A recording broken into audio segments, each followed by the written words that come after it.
දැන් එතකොට අපි මේ වීඩියෝ එකේදී කරන්නේ දුබල අම්ල භෂ්ම දර්ශකවල pH වක්‍ර අඳින එක. ඒතකොට අපිට ඇත්තටම මොකේ තියෙන්නේ මෙන්න මෙහෙම එකක්. අපි ඉස්සෙල්ලාම බලමු මෙහෙම එකක්. අපි බලමු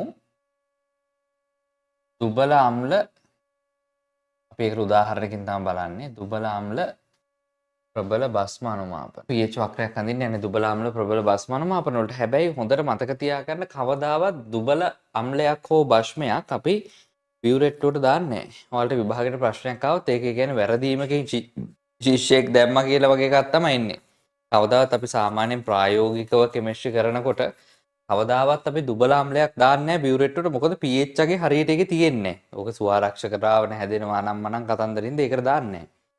එතකොට දැන් මෙතනදී මම ගන්න මෙහෙම එකක්. දුබල අම්ලයකට ඉතින් අපිට එන දුබල අම්ලයේ ප්‍රධානම දුබල අම්ලය මේකනේ. ඇසිටික් අම්ල 0.1 m ද්‍රාවණ ඝන සෙන්ටිමීටර් 25ක් හා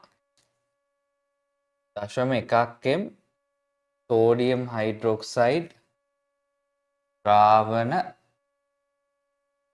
යකින් අනුමාපනය. දැන් මෙතනදී හැබැයි මෙහෙම එකක් තියෙනවා අරක තරම්ම මේක ලේසි නෑ. ඒකට හේතුවක් තියෙනවා. දැන් මේකේ විඝටනයක් තියෙනවා. ඇසිටික් අම්ලයේ සාමාන්‍ය විඝටන නියතේ එන්නේ මම මෙතනදී ගන්න 1.8 වැඩි කිරීම 10 ඍණ 5ක් මවුලෙන් ඩෙසිමීටර කියලා එන්නේ අම්ලයේ විඝටනයක් තියෙන නිසා.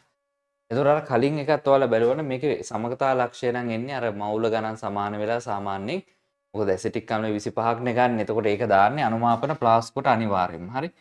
ඒතර අනුමාපන ප්ලාස්කුවේ 0.1 m ඇසිටික් අම්ලයෙන් ඝන සෙන්ටිමීටර 25ක් දුබල අම්ලේ දාන්නේ නැහැ සාමාන්‍යයෙන්. හරි. දාන්නේ නැත්තේ ඒක දාලා තේරුමක් නැති. සෝඩියම් හයිඩ්‍රොක්සයිඩ් 0.1 m වලින් අනුමාපනය කරන සමකතා ලක්ෂය කියන එක ඝන සෙන්ටිමීටර් 25 දෙන්නේ කියන එක ඔයාලට තේරෙනවත් ඇතිනේ. දැන් අපි චුට්ටක් මේක ගැන අධ්‍යයනය කරමු. පළවෙනි දේ තමයි අපි බලමු නිකමට බලමු. හරි. මේක නම් බලන්න ඕනේ. මොකද අරක නම් බලන්න දෙයක් තිබෙන නිකම්ම කියන්න පුළුවන්. ආරම්භක pH අගය. ආරම්භක pH අගය ගමු බලන්න. ඔයාලට මේක කරන්න පුළුවන් නම් ඔයාලා කරන්න. ඒ කියන්නේ මුකුත්ම දාන්න නැතුව. එතකොට මෙතනදී අර විඝටනේ ලියන්න වෙනවා. ඇසිටික් අම්ලයේ විඝටනේ ඔයාලට මේක නිකන් කම්මැලි වගේ නම් බලන් ඉන්න මේක ස්කිප් කරලා දාන්න ඔයාලා මේක දන්නවනම්. දන්නේ නැත්නම් නිකන් බලන්න ඕනේ වගේ නම් මෙහෙම බලන්න. ඔයාලට වේගෙන් මේ වැඩේ කරන්න ඕන නම් මෙතනදී ජලය දැම්මේ නැහැ කියලා කිසිම වැරැද්දක් නැහැ. හරි. එම් ජලය දාන්න ඕනේ කියලා නීතියක් නැහැ. ඒතකොට මෙතන කියන එක විඝටනය කියලා ගම එක H2+ කරන්න ඕනේ කියලා ගන්න H+ තිබ්බත් H2+ තමයි. ඒතකොට මෙතන ආරම්භයේදී කීයද එන්නේ? 0.1යි. මෙතන චේන්ජ් එක එන්නේ කීයද? ඍණ x මෙතනින් x මෙතනින් x. සමතුලිත අවස්ථාවේදී ගත්තොත් 0.1 ඍණ x මෙතන x. සාමාන්‍ය විභාගෙදී ඔයාලා මතක තියාගන්න ka වැලියු එක තියෙනවනේ. ka වැලියු එක නිකන් හරි මෙහෙම ලියලා තියන ප්‍රකාශයට ලකුණු 5ක් එනවා. අන්තිම මොහොතේ මුකුත්ම කරගන්න බැරි වුණා නම් ලකුණු 5ක් හරි ගන්න මේ ප්‍රශ්නේ. තේරෙනවද? එතකොට මෙතනින් එන්නේ x වර්ගය. එතන 0.1 ඍණ x අපි එරල් මට්ටමේදී ලොකුවට හිතන්නේ බලන්නේ නැතුව සාමාන්‍ය 0.1 ඍණ x ආසන්නව 0.1ට ගන්නවා මොකද x ඉතා කුඩා නිසා. ඒ කේස් එකක් නැහැ. ඒතකොට මෙතන 1.8 වැඩි කිරීම 10 ඍණ 5ක් m කියන එක තියෙන්නේ. එතනින් එනවා මවුලෙන් ඩෙසිමීටර වලට m කියන්නේ. එතන 0.1 m.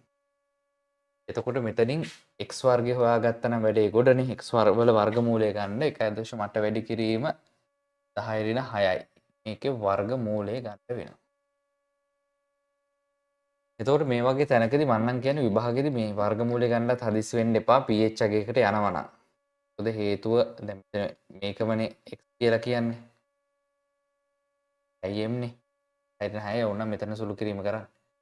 මොකද ලඝු වලින් තමයි අපිට කොහොමත් මෙතන ලඝු ගණක වලින් තමයි සුළු කිරීම කරන්න වෙන්නේ. එතකොට මෙහෙම ගන්න. ඊට පස්සේ pH අගයට යන්න. pH අගය කියන්නේ ඍණ ලඝු 10 පාදයට Q+ සයින සාන්ද්‍රණය. මොකද මම එහෙම කියන්නේ මෙතන දෙයක් වෙනවා. මේක භාගවෙනි බලය හරයක් 10 ඍණ 3නේ. එතකොට එතනදී ඍණ එළියෙන් තිබ්බොත් එහෙම මෙතන ඍණ 3යි ලඝු මේක වල සුළු කරලා බලන්න 1.8 දෙවෙනි එක බෙදන්න තමයි එන්නේ. එතකොට pH එක කොහොම ගන්න පුළුවන්. ඒක නිසා වර්ගමූල හදන්න හදිස්සි වෙන්න එපා. මේ වගේ ගණන් වලදී වර්ගමූල හැදීමට හදිස්සි වීම නුවණට හුරුදයක් නෙමෙයි. මේක ධන හැබැයි. මේක ධන 0.74ක් වගේ pH එක මම නම් දැන්ට කැල්ලකින්. එතකොට ආරම්භක pH එකේ දන්නවා. මම මෙතන චූටි දේවල් ටිකක් ලියන්නම්. මේකේ ගණනය කිරීම 3ක් විතර මම කරනවා. හරිද? එතකොට අපි මෙතන ගමු දාන සෝඩියම් හයිඩ්‍රොක්සයිඩ් මවුලක පරිමාව මෙතන pH අගය. එතකොට දැන් පරිමාව දාන්න කලින් තිබ්බේ අපි ආසන්නව ගමු 2.7යි කියලා. ටිකක් උඩ pH අගයකින් පටන් ගන්නේ අම්ල භාෂ්මයක පටන් ගත්තේ 0.1 m වන ද්‍රාවණයක් ගත්තා pH අගය 1ක වගේ තිබ්බේ. ඒතකොට මෙන්න මෙහෙම ගන්න පුළුවන්. ඔන්න එකක් හෙව්වා. සුළු කිරීම ඕන නම් තියාගන්න මම හැබැයි මේක වෙලාව දෙන්නේ වීඩියෝ එකේ. දැන් ඊළඟට අපිට තේරෙන දෙයක් තියෙනවා සමකතා ලක්ෂය කියන එක එන්නේ. සමකතා ලක්ෂය එන්නේ 25 දී. සමකතා ලක්ෂය එන්නේ 25 දීනේ. එතකොට මෙතනදී සමකතා ලක්ෂය pH අගය අපි හොයමු. මම ඊට පස්සේ මේක විස්තර කරන්නම් කොහොමද එන්නේ කියලා. අපි සමකතා ලක්ෂයේදී pH අගය හොයන්න යන්නේ. සමකතා ලක්ෂයේ pH අගය. සමකතා ලක්ෂයේ pH අගය හොයනකොට ඉස්සෙල්ලාම අපි ඇසිටික් දැන් ප්‍රතික්‍රියාව අපි දැන් කලින් වීඩියෝ එකත් කතා කරා සමකතා ලක්ෂය කියන්නේ අම්ලයේ භාෂ්මය සම්පූර්ණයෙන්ම ප්‍රතික්‍රියා කරලා ඉවර වෙන මොහොත. එතකොට ඉවර වෙන මොහොතේදී මෙන්න මෙහෙම නෙන්නේ.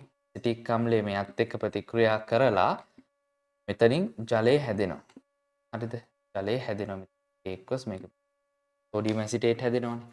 එතකොට අපිට තේරෙන්න ඕන දෙයක් තියෙනවා. දැන් මෙතන අපිට ඕන නම් මවුල ගාන ගන්නවා කියන එක හරි සිම්පල් වැඩක් නේ.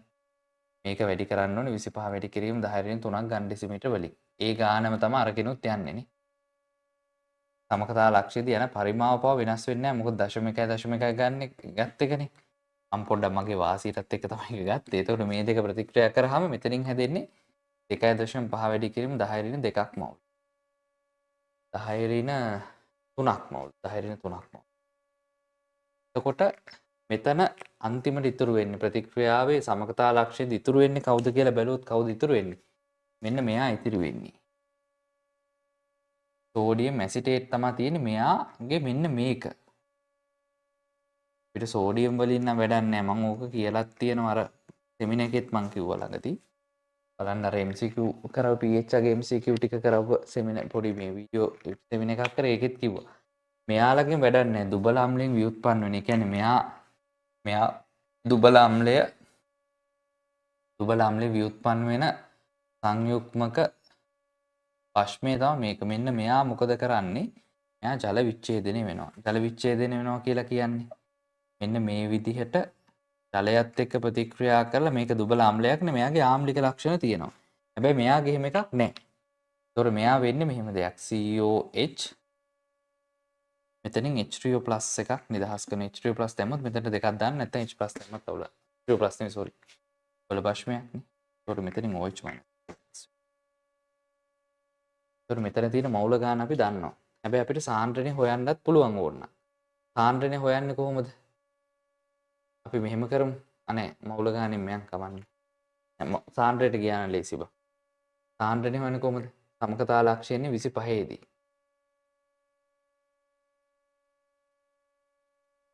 ඒක කොහොමද ගත්තේ?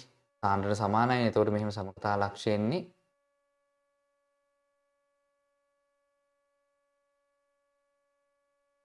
සෝඩියම් හයිඩ්‍රොක්සයිඩ් සාන්ද්‍රණය 25ක් වුණාට පස්සේ. එහෙනම් හරි එහෙනම් අපිට කියන්න පුළුවන් ඇසිටේට් අයනේ සාන්ද්‍රණය. මොකද ඇසිටේට් අයනේ අපි දන්නවා මවුල ගාන මේ ගාන.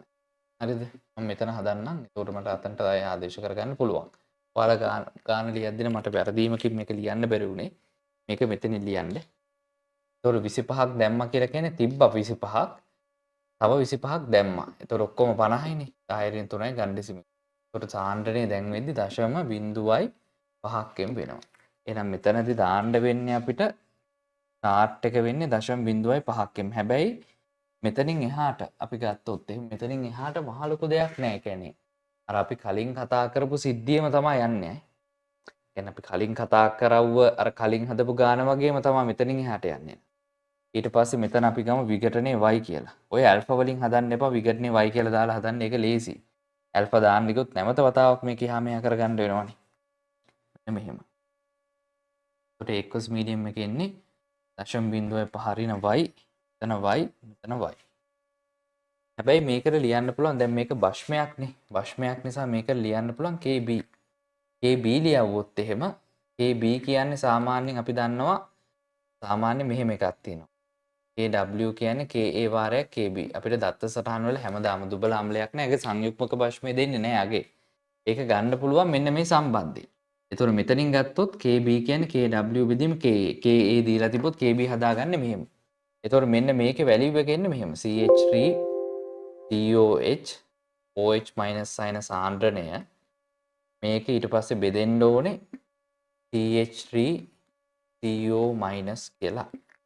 එතකොට මෙතන KW කියන එක අපි දැන් ආදේශ කරගෙන මෙයා m වර්ගය ඊට පස්සේ මෙතන එන්නේ 1.8 වැඩි කිරීම 10 ඍණ 5ක් m. මෙතන ගත්තොත් y වාරයක් y මෙතන 0.5 ඍණ y. එතකොට 0.5 ඍණ y ආසන්න වශයෙන් සමානයි 0.5 කියලා ගන්න. y කුඩායිනේ. එතකොට මෙතනින් එනවා 1 බෙදීම 1.8 10 ඍණ 9යි. මෙතනින් y වර්ගයයි 0.0යි. මෙතනින් y යුක්ත කරගන්න ඕනේ. y යුක්ත කරගත්ත ගමන් OH මයිනස් ප්‍රමාණය තමයි එන්නේ අපිට. ඒතර මෙතනින් y වර්ගය සුළු කිරීම තමයි මේක මම එපා කරපු වැඩේ වෙන්නේ ඇත්තටම. මේක අපිට මෙහෙම ගන්න පුළුවන්. මම මේක සුළු කිරීම මෙහෙම ගන්න මම කරේ මෙතන දශම ස්ථානයක් දැම්මා. මේකට දශම ස්ථාන කැපිලා යනවනේ. ඊට පස්සේ මේක 10 ඍණ 10ක් කියලා ගන්න පුළුවන්. එතකොට y වල වැලියු සුළු කිරීම බලන්න වැරදුනොත් එහෙම කියලා වෙන මං හිතන්නේ වැරදිලා නැහැ. ඒ කියන්නේ මං කරේ මේකේ 10 ඍණ දෙකක් තියෙනවනේ 10 ඍණ දෙක උඩට ගෙනලා මේ දශම ස්ථාන එකක් සුළු කරලා දාලා මේකට අනිත් එක දැම්මා. එතකොට අපිට ලේසි සුළු කරගන්න ගියාම ලඝු ගන්න ගියාම මෙතන 10 ඍණ 10ක් එන්නේ. 10 ඍණ 10ක් එන්නේ. වැඩේ ඉතින් බරපතලව යනවා. හරි. ඊට පස්සේ මොකද කරගන්න ඕනේ? දැන් සමකතාලක්ෂය pH අගේ හොයන්න තව මේ දඟලීමක් දඟලන්නේ. මෙහෙම ආවට පස්සේ මේ තියෙන්නේ මොකද්ද? මේ තියෙන OH minus අයන ප්‍රමාණය. 10 රින් 10 නෙවෙයි මේක ලඝු එළියට ගත්තාම නම් 10 රින් 5ක් වෙනවා. මේකේ pOH ප්‍රමාණය ගන්න මෙන්න මේකේ අගය ගන්න ඕනේ. 4.5ක් විතර එන්නේ. ඒතර pOH අගය 4.5ක් එනවා කියන්නේ pH අගය එන්නේ සාමාන්‍යයෙන් 14 රින් 4.5 ගත්තොත් 9.5ක් වගේ තමයි. ඒකේ 9.5 වගේ තමයි එන්නේ. අසන්න. එතකොට මේකේ ගත්තොත් සාමාන්‍ය මතක තියාගන්න මම ඒවා නම් දැන් මේ මොහොතේදී හදන්නේ නැහැ. ඕනනම් වෙලා හදලා බලන්න ඔයාලට ඕනනම් පුළුවන් මේක පොඩ්ඩක් ප්ලෑන් කරොත් පුළුවන්. කියන්නේ මම මේ දෙක හදන්නේ නැහැ. ඕගොල්ලන්ට ගෙදරදී හදන්න දෙනවා. හදන එක ටිකක් අමාරු වැඩක්. හිතුවොත් හදන්න පුළුවන්. හරිද? දැන් මේ වීඩියෝ එක ඕනවට වඩා අනවශ්‍ය විදිහට දීර්ඝ වෙන නිසා මම මේ දෙක හදන්නේ නැහැ දැන්ට. 25.5යි. මොකද ඔයාලට මේක තේරෙන්නේ නැතුව ආව මේ දෙකක් දැන් හදා දීලා වීඩියෝ එක පට්ට දිග වෙනවා. ඒතර ඔයාලට මෙතනින් දාන්න තියෙන සමකතා ලක්ෂයට පස්සේ මේ දෙක දාලා හදා ගන්න වෙනවා. මේ දෙක හදාගත්තොත් ඔයාලට තේරෙයි pH range එක හරි කෙටි කියලා. pH range එක හරිම කෙටි අගයක තියෙන්නේ. ඒතකොට මේකේ pH වක්‍රය ඇඳහම අපිට තේරෙන දෙයක් තියෙනවා. මම මේක නිකන් පාඩමෙන් ඒ කියන්නේ මේක විභාගයටත් එච්චර අහන්නේ නැහැ. විභාගයට බලාපොරොත්තු වෙන්න සුළු කිරීම බලාපොරොත්තු වෙන්න පුළුවන්. ආවොත් මේ වගේ හදන්න පුළුවන්. මේ දෙක තමයි විභාගයට ඇවිල්ලා තියෙන්නේ. මේකේ pH වක්‍රය ඇඳොත් එහෙම මේ පැත්තට සෝඩියම් හයිඩ්‍රොක්සයිඩ් මේ පැත්තට pH අගය ගත්තොත් එහෙම පටන් ගන්නෙම ටිකක් උඩින්නේ 2.5 ඉන්නේ. සමකතා ලක්ෂය නම් එන්නේ මේ හරියේ. 4ට වඩා වැඩි ටිකක්. 9.5න්. හැබැයි ඕකේ සීක්‍ර pH විචලන එන්නේ සාමාන්‍යයෙන් හරිම ළඟින්. මෙන්න මේ වගේ ළඟින් එන්නේ හරි කෙටි සීක්‍ර pH විචලනයක් තියෙනවා. සාමාන්‍ය මතක තියාගන්න දුබල අම්ල භෂ්ම හෝ ප්‍රබල අම්ල දුබල භෂ්ම වල සීක්‍ර pH විචලනය හරි කෙටි. සීක්‍ර pH විචලනය කෙටි නිසා සාමාන්‍ය මේ වගේ ඒවට හරියටම ගැලපෙන්නේ ෆිනොප්තලින්. මෙන්න මේ වගේ අනුමාපන වලට හරියටම ගැලපෙන්නේ ෆිනොප්තලින් තමයි ගැලපෙන්නේ. මොකද මතක තියාගන්න මේ වගේ තැනකදී ඒ කියන්නේ ප්‍රබල අම්ල භෂ්ම වල ලොකු pH විචලනයක් එන නිසා ලොකු රේන්ජ් එක අපිට මේව මොනවද මේ දර්ශක ගන්න පුළුවන්. නමුත් මේකේ හරි කෙටි රේන්ජ් එක තියෙන නිසා දර්ශක පොඩි ප්‍රමාණයක් තමයි ගන්න තියෙන්නේ. මතක තියාගන්න හෙන්න හෙන්න ශීඝ්‍ර pH විචලනය කෙටි වෙනවා. දැන් මේ විදිහටම තමයි ඔකේ අනිත් පැත්තත් හදන්නේ. හරිද? මම මේකෙදි කරන්නේ ඔයාලට මේක රිවිෂන් එකක් විදිහට මතක් කරගෙන යන එක. නැතුව මේකේ තියරි පන්තියක් වගේ ඔක්කොම ගණන් හදා හදා යන්නේ නෑම. එතකොට මොකද මම අර ඊට පස්සේ මේ වීඩියෝ එක ඉවරනාට පස්සේ සෙමිනාර් එකක් තියෙනවා මේකේ මේ දර්ශකවල pH ගණන් හදන එක.